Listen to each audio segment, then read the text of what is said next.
Baklas na, Bornok. Amlay eh.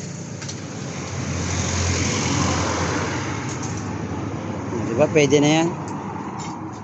Yung nabili naming monitor eh.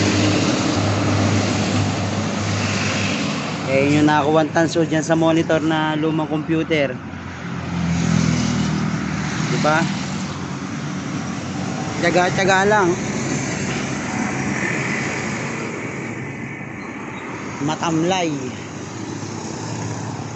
ang panahon. Tanso pa rin ba ito?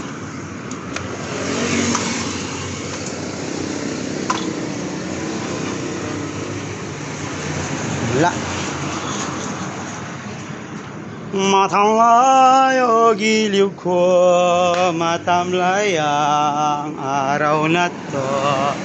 Araw ng Biyernes mga bro.